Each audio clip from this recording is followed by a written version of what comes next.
देखो बच्चों, अब शुरू करते हैं मल्टीप्लीकेशन ऑफ वेक्टर। इससे पहले हमने ऐड और सब्सट्रैक्शन पढ़ा था। अब पढ़ते हैं दो वेक्टर को अगर मल्टीप्लाई करते हैं तो क्या होता है और इनके टाइप कितने हैं। देखो बच्चों, मल्टीप्लाई दो टाइप से की जाती है।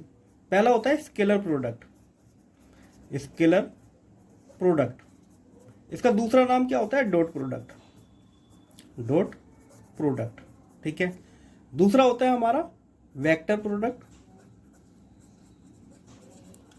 या इसका दूसरा नाम होता है क्रॉस प्रोडक्ट, क्रॉस प्रोडक्ट। ऐसा क्यों? क्योंकि देखो बच्चों, अगर दो वेक्टर के बीच में डॉट प्रोडक्ट है, मतलब कि दो वेक्टर को अगर मल्टीप्लाई करते हैं और डॉट के साथ मल्टीप्लाई करते हैं, तो जो हमको वेक्टर तीसरा मिलेगा मल्टीप्लाई करने के बाद हमको स्केलर एक नंबर मिलता है। उसी तरह वेक्टर में क्या होता है, जब दो वेक्टर को मल्टीप्लाई करते हैं तो तीसरा वेक्टर मिलता है। ठीक, ये इनमें फर्क है। अगर इसको मैं देखूं, मान लेते हैं एक वेक्टर हमारा है इस टाइप से, ये वेक्टर हो गया ए। ठीक, एक दूसरा वेक्टर है जो इसके साथ कोई एंगल बना रहा है, ये हो गया हमारा एंगल बी, और इन दोनों के बीच में एंगल मान लेते हैं थीटा। अब हम इन दोनों को मल्टीप्लाई करना है। ऐड करना हमने सीख लिया था, ट्रायंगल लॉ से करते हैं, पर अब हमें इन दोनों को मल्टीप्लाई करना है। तो उसके लिए हम क्या करेंगे, इसका प्रोजेक्शन करेंगे, इस वेक्टर का प्रोजेक्शन इधर डालेंगे। और अभी हमने रेजोल्यूशन में क्या पढ़ा था, या एक वेक्टर को अगर स्प्लिट करेंगे तो इसकी वैल्यू कितना हो जाएगी यहां से यहां तक, बी कोस थीटा। ठीक है। अब हमें इन दोनों को मल्टीप्लाई करना है, तो ए डॉट बी, तो डॉट लग जाता है इनके बीच में, तो इसका मतलब होता है मल्टीप्लाई कर रहे हैं। तो इसका हम क्या लिखेंगे, magnitude of A magnitude of B cos theta, इन दोनों के बीच का एंगल। ठीक है। या सिंपली ए बी भी लिख सकते हो, बस वेक्टर हटा देना है। अब बच्चों एक बात याद रखना, अगर हम आई की multiply I dot product I करेंगे तो कितना मिलेगा हमको, या जे डॉट जे के डॉट के। अच्छा, आई और आई के बीच में एंगल कितना होता है, 0 डिग्री। अगर आई की मल्टीप्लाई आई से करेंगे तो कोस कितना हो जाएगा, 1। तो ये आ जाएगा, तीनों की वैल्यू आती है 1। ठीक है। इसका क्या मतलब होता है समझो। मान लेते हैं मेरे पास एक वेक्टर ए है, ये हमारे पास 2i प्लस 3j है, और हमारे पास एक बी वेक्टर है, इसको कुछ भी ले लो, i प्लस 4j। ठीक, अब हमें इन दोनों को मल्टीप्लाई करना है, डॉट प्रोडक्ट निकालना है a डॉट बी। तो हम क्या करेंगे, दोनों वेक्टर को यहाँ पे रखेंगे, 2i plus 3j dot i plus 4j। ठीक है। अब 2 की मल्टीप्लाई इसके साथ करेंगे। अच्छा, एक बात और याद रखना, i की मल्टीप्लाई i से करेंगे, j की j से, k की k से, तो तीनों ही केस में 1 आएगा। पर अगर i की मल्टीप्लाई j से करे या k से करे, जिनके बीच में 90 डिग्री एंगल होगा, वो सभी 0 होंगे। ठीक है, वो एक अंडरस्टैंडिंग सी बात है। ठीक है बच्चों, आई जे या j की मल्टीप्लाई k के साथ, या k की मल्टीप्लाई i के साथ, इन तीनों ही केस में क्या मिलता है हमको, 0।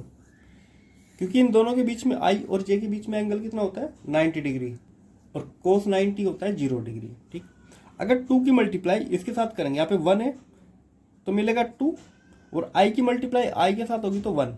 ठीक, उसी तरह i की मल्टीप्लाई j के साथ करेंगे तो 0 आ जाएगा।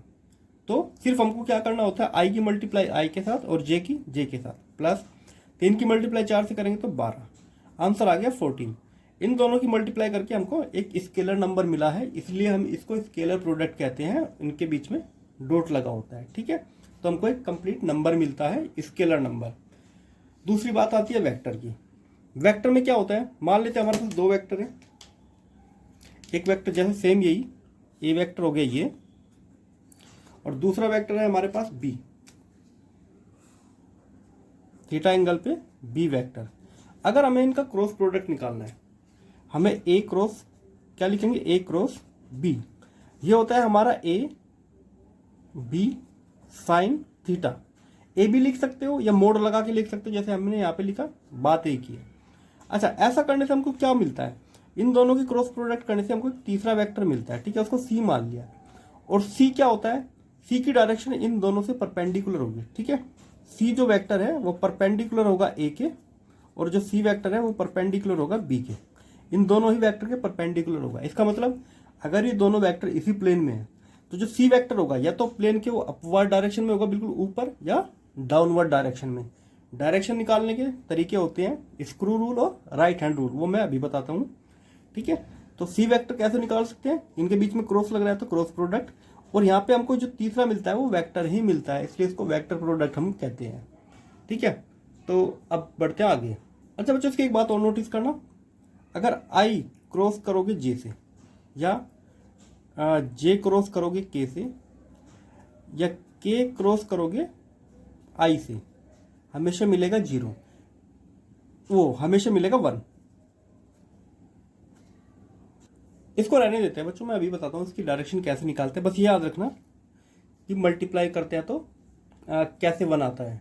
देखो बच्चों, अगर हम आई क्रॉस करेंगे आई, या जे क्रॉस करेंगे जे, या के क्रॉस के, इन दोनों के बीच में एंगल कितना होता है, 0 डिग्री। ठीक है, हमारा जो वेक्टर होता है इन दोनों के बीच में 0 डिग्री का आंसर है, और साइन 0 क्या होता है, 0, तो इसकी वैल्यू आएगी 0। उसी तरह अगर आई की मल्टीप्लाई जे से करें, जे की के से करें, तो क्या आता है, एक सर्कल ऐसे बना लेते हैं। ठीक, इधर लिख लेते हैं आई, इधर जे, और इधर के। अगर हम मल्टीप्लाई करते हैं आई की मल्टीप्लाई जे के साथ, तो आई क्रॉस जे, तो हमको जैसे हम इधर क्लॉकवाइज आ रहे हैं तो हमको क्या मिलेगा, के। उसी तरह जे की मल्टीप्लाई के साथ करोगे तो क्या मिलेगा हमको, आई। उसी तरह के की मल्टीप्लाई आई के साथ करोगे तो क्या मिलेगा, इधर से आएंगे घूम के तो जी। तो दो वेक्टर की मल्टीप्लाई, दो यूनिट वेक्टर की मल्टीप्लाई करेंगे तो तीसरा मिलता है, ये हमको ध्यान रखना है। ठीक है, अगर हम इनकी डायरेक्शन चेंज करें, अगर जे को पहले लिखे और आई को बाद में, तो हमको मिलेगा माइनस का के, क्योंकि जे की हम मल्टीप्लाई कर रहे हैं इसके साथ तो नेगेटिव जा रहे हैं, तो माइनस का के।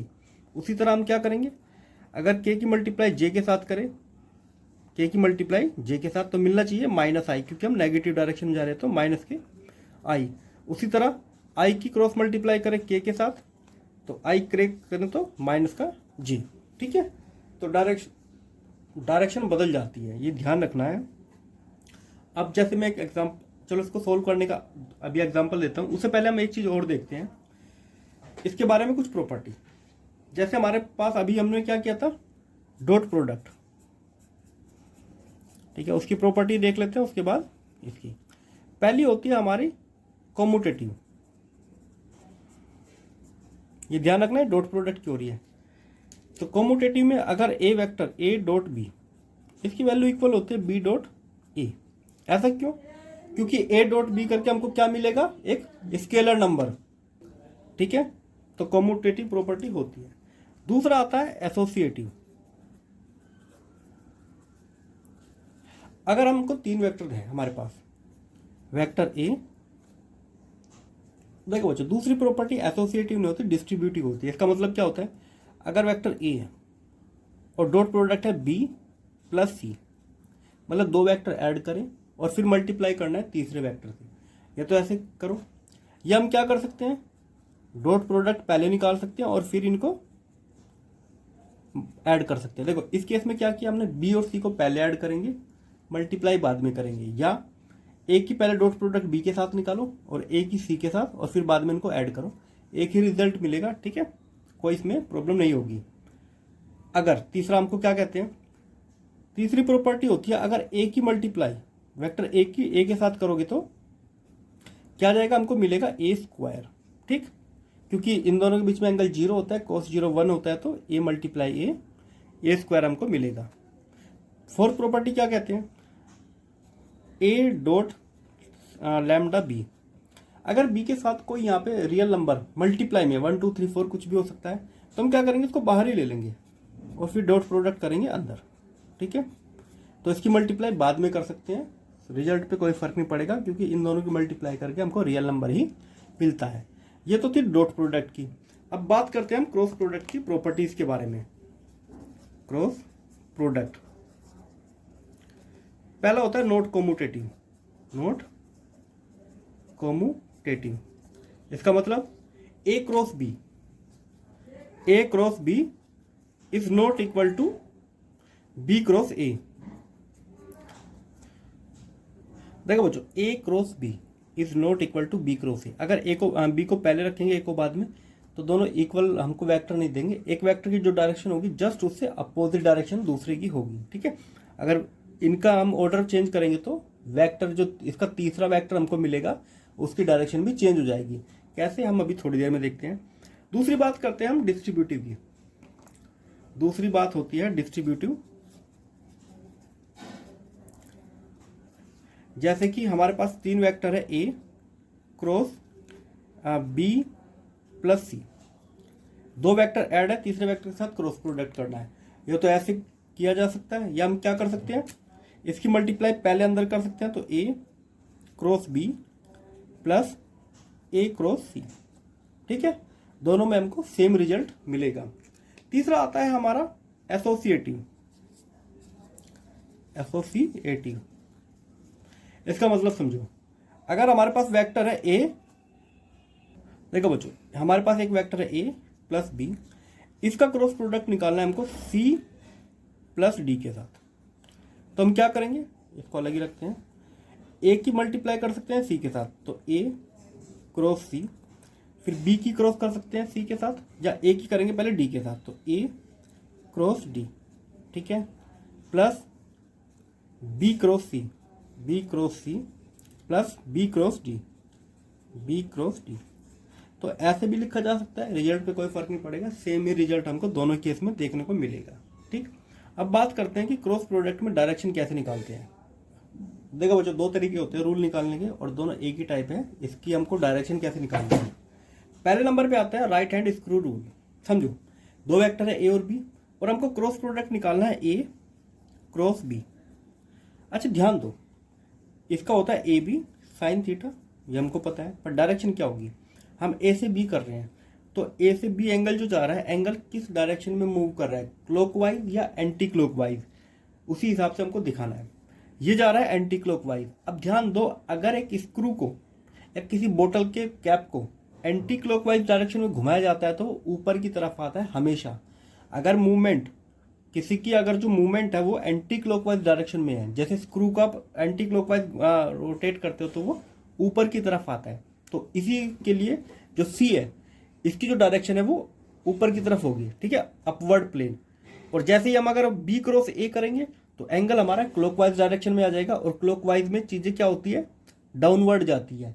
इसलिए हमने कहा था कि ए क्रॉस बी क्रॉस ए के इक्वल नहीं होता, ठीक है, कम्यूटेटिव प्रॉपर्टी नहीं होती, क्योंकि एंगल का जो रोटेशन है पूरा वो चेंज हो जाता है। रोटेशन चेंज हो जाएगा तो डाउनवर्ड आएगा फिर, ठीक। उसी तरह करते हैं राइट हैंड थंब रूल।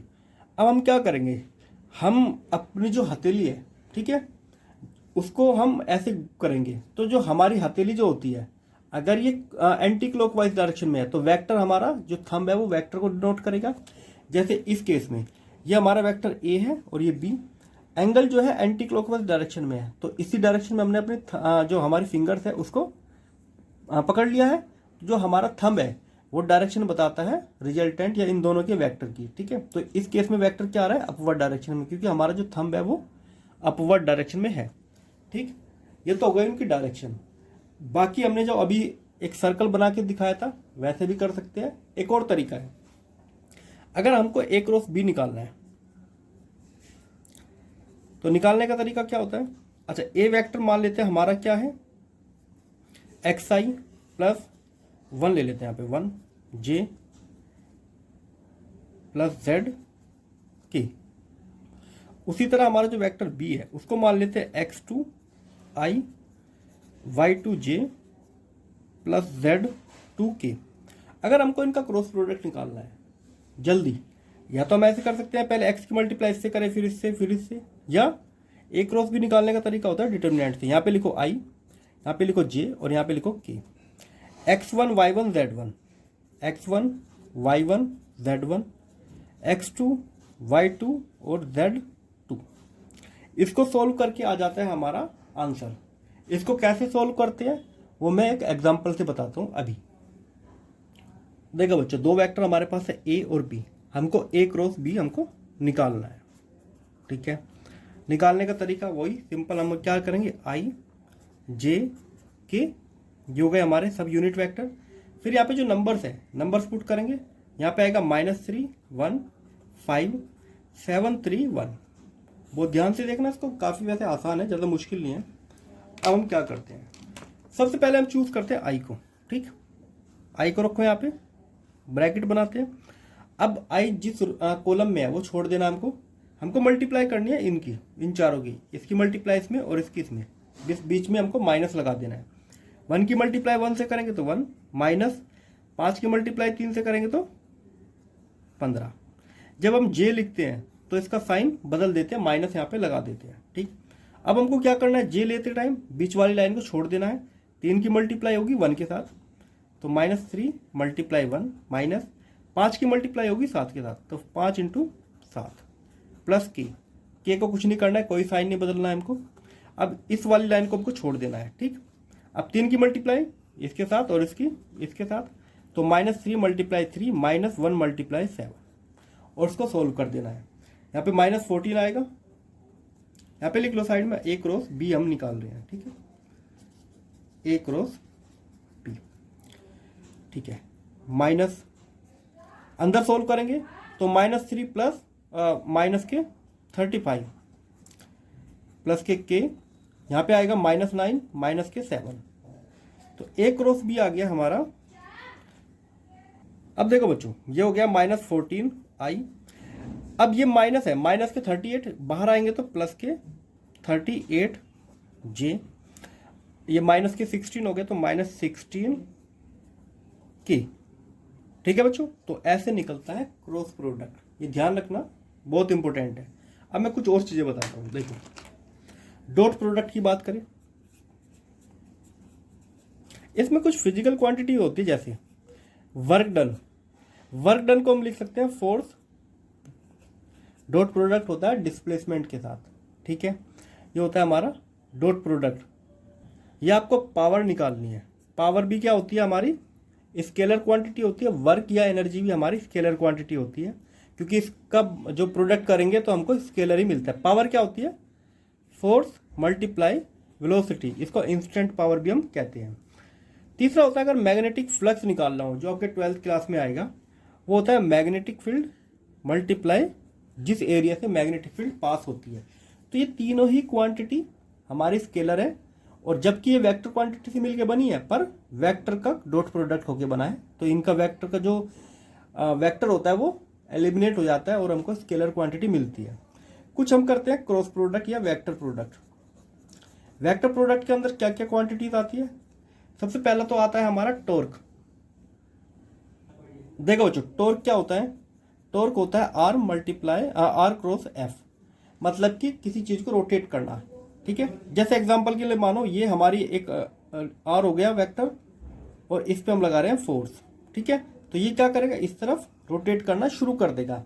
तो टॉर्क होता है R क्रॉस F। R होती है हमारी लीवर आर्म और F होता है हमारा फोर्स, और इन दोनों से जो तीसरा हमें वेक्टर मिलेगा वो डायरेक्शन बताएगा हमेशा टॉर्क की। तो टॉर्क की डायरेक्शन, अगर ये मान लेते हैं क्लॉकवाइज भी घूमेगा, तो जब कोई चीज क्लॉकवाइज घूमती है तो वो डाउनवर्ड जाती है, तो टॉर्क की डायरेक्शन क्या होगी, डाउनवर्ड डायरेक्शन में। वो आपको आगे हमको पढ़ना है। फिर आता है एंगुलर मोमेंटम। एंगुलर मोमेंटम क्या होती है, R क्रॉस जो लीनियर मोमेंटम होता है। ठीक, ये भी क्रॉस प्रोडक्ट होता है दो वेक्टर का। उसी तरह अगर बात करें आप लीनियर वेलोसिटी, लीनियर वेलोसिटी होती है एंगुलर वेलोसिटी क्रॉस प्रोडक्ट हमारा R। ठीक है, जो डिस्प्लेसमेंट वेक्टर होता है, ये भी आपको आगे देखने को मिलेगा। ठीक है, तो ये कुछ क्वांटिटीज है जो वेक्टर प्रोडक्ट देती है, इसलिए तीनों क्वांटिटी वेक्टर होती है। ये तीनों क्वांटिटी स्केलर होती है क्योंकि ये डॉट प्रोडक्ट के साथ बनती है। ठीक है बच्चों, ये था कंप्लीटली पूरा वेक्टर चैप्टर। अब हम क्या करेंगे, इसके कुछ क्वेश्चन करेंगे और फिर प्रोजेक्टाइल मोशन करेंगे अगली वीडियो में। तो जुड़े रहिए हमारे चैनल के साथ और सब्सक्राइब करिए हमारे चैनल, आपको यहाँ पर पूरा कंटेंट जो है फ्री मिलेगा।